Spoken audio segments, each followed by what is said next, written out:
So I want to know from the two of you, what is it that has sort of challenged you in introducing such a disruptive sort of concept? Like, what are the challenges and the opportunities that you've sort of seized? And yeah, what has that sort of been like? Yes. I'd like Belle to answer that, because between the two of us, she's the first entrepreneur. Okay. You know, and I think her journey has been quite unique and has been the embodiment of disruption. Yeah. And so go ahead, Belle. Put me on the spot. Thank you very much. I'll first draw reference to what you said before I come there, because I think it's interrelated what Ross said. You asked about how we know each other and did we know each other before the whole YouTube thing. Shatangi and I actually met in St. Joseph's College. We were classmates. And we made a pact, funny enough. We made a pact that we're both going to become lawyers or study law. So that was the first connection point. Right. We went ahead and we both did study law. We finished. She studied in the University of Botswana. I studied in the University of East Anglia in Norwich in England. And then finished our degrees. We were keeping in touch, but just living our own separate flows and identities as how they were manifesting at the time. Right. And then fast forward as reality would have it, what now brought us together again was an awakening in both our lives spiritually. Right.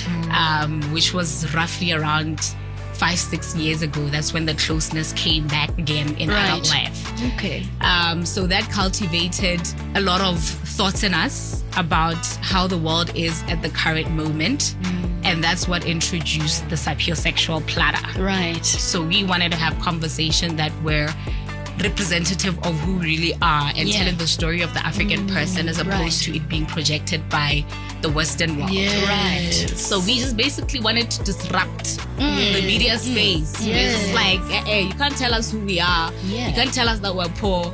You can't tell us all these silly narratives that always spin around when it comes to our own identity. So we're just like, okay, power is in the person who tells the story. So let's disrupt and tell the story in a way that is relevant and also connects to us. Right. But then when it comes down to the entrepreneurial journey, I'll take it back. When I finished my law degree, I did my master's in international development. I had always had a keen interest in developing the participation of Africa on an international landscape. So that was my interest in international development. But more importantly, I think also it was how I saw the dissonance within the reality that I lived and the stories that were told in the media about where I was coming from. Because mind you, I am coming from Botswana going to England and I hear, oh, Africa, you're poor. But then I look back at Botswana and I'm like, we're diamond babies. You know, there isn't poverty as you show it where I come from. So I can't relate to this vision of Africa that you showed me. So I would say that was the very first seed of Kwaso unbeknownst to me. Right. When I finished my master's in international development, I was 22, I was in England. And I came to a crossroads where I was like, okay, what is next? And I think this is something that for the listener to really pay attention to. When you're about to enter into a next phase of life, you need to ask the relevant questions. Of course. At the ask and it shall be given. Right. So I asked God, I'm like, God, what's next? And instead of saying, I did a law degree, I did a master's in international development, I'm going to just proceed into the corporate world, I asked, what is my path and what would catapult me to the true purpose of my life. Right. And then God, as you know, there's synchronicity. He shows you this thing, different things align, and then you finally get to things.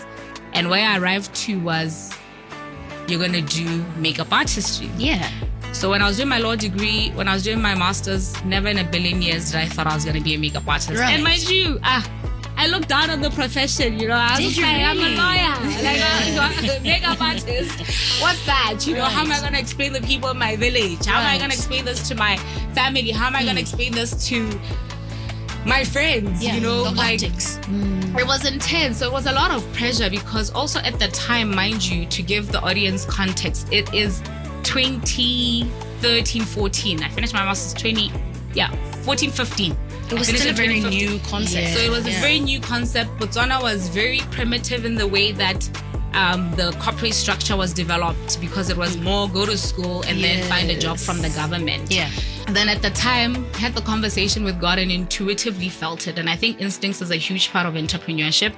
Intuitively felt it, and I was like, okay, it's makeup artist we're gonna do. And you're gonna take it seriously. And I'm gonna take it seriously. And I said, God, if this is really my path and you're gonna have me sit before kings and queens in my own right as a king and queen, like just assist this. I'm gonna give it my all for 1 year, just 1 year. But we're now 10, 11 years deep, you know, so